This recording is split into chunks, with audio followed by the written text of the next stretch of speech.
Assalamualaikum warahmatullahi wabarakatuh. Alhamdulillahirabbil alamin. Habi nasta'inu ala umur dunya wa dinil haq. Yuridu adun kulli haqqa billahi syahida. Asyhadu an la ilaha illallah wa asyhadu anna Muhammadar Rasulullah. Yang pertama-tama marilah kita panjatkan puji dan syukur kehadirat Allah Subhanahu wa taala yang telah memberikan kita nikmat. Baik itu nikmat iman, Islam, ihsan dan nikmat kemerdekaan untuk hari 17 Agustus.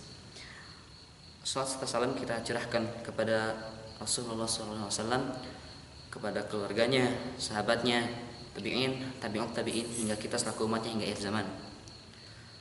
Alhamdulillah pada hari 17 Agustus 2016 Indonesia berulang tahun. Tapi dalam momen ulang tahun ini, kita memiliki sebuah problema yang cukup serius bagi keimanan muslim sedunia, khususnya untuk Indonesia. Di Indonesia ini mayoritas muslim itu terbesar bahkan di dunia, tapi sesuatu masih banyak terjadi, seperti korupsi masih banyak terjadi, keracunan yang seperti itu, tidak jujur dan sebagainya. Untuk itu ada 3 hal penyebab hal ini terjadi. Yang pertama, karena memang muslim hari ini jauh dari masjid, jauh dari sholat, jauh dari Quran, jauh dari Allah. Yang kedua, itu muslim mudah dipecah belah, mudah didomba. Sedangkan Allah Subhanahu wa taala dalam surat Al-Hujurat ayat 6 berfirman, Ya ayyuhalladzina amanu in ja'akum fasikum binaba'in fatabayyanu an tusibu qauman bijahalatin fatusbihu 'ala ma fa'altum nadimin.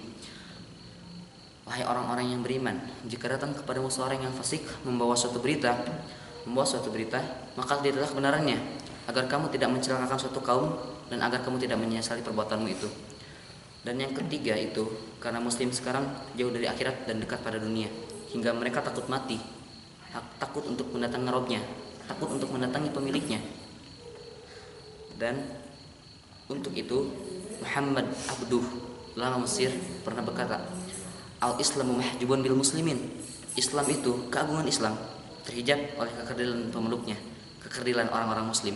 Tapi kekerdilan di sini bukan berarti mereka sedikit, bukan berarti mereka kecil, bukan berarti mereka minoritas, tapi justru mereka banyak. Hanya mereka itu hanya sekualitas buih yang mudah terombang-ambing seperti itu. Dan juga dalam hari ini metode dakwah kita semakin tertinggal.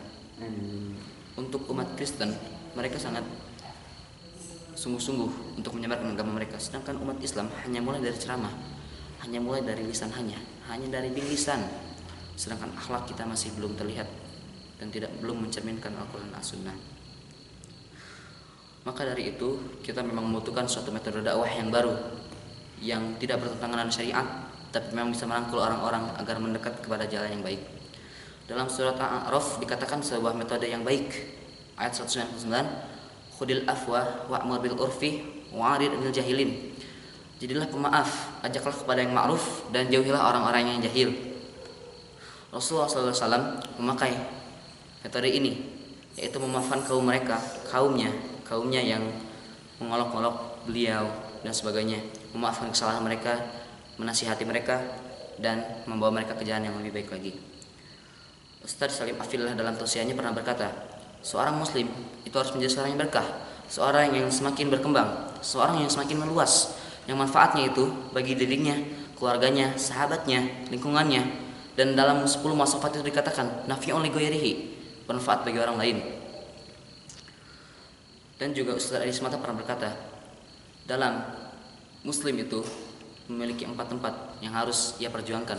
Yang pertama dalam belantara politik, yang kedua panggung budaya, yang ketiga di tengah desengan misiu Palestina, Suriah dan sebagainya, yang keempat di pelosok-pelosok negeri, di pelosok-pelosok tempat yang kecil yang di sana dialami kristenisasi. Untuk itu pada ulang tahun Indonesia hari ini, mudah-mudahan Indonesia yang negara muslim terbanyak, terbesar di dunia, yang mayoritas muslim itu sangat banyak di Indonesia, semakin baik orang-orangnya, manusia-manusia, masyarakatnya semakin dekat dengan Quran, semakin dekat dengan Allah, semakin dekat dengan sholat dan yang lainnya. Harapannya Indonesia semakin baik, Indonesia semakin soleh. Sadaqallahul adzim. Wassalamualaikum warahmatullahi wabarakatuh.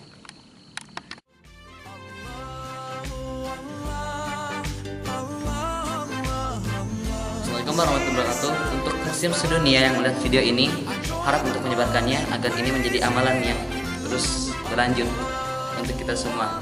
Dan jangan lupa untuk like, comment, and subscribe. semoga bermanfaat. Wassalamualaikum warahmatullahi wabarakatuh.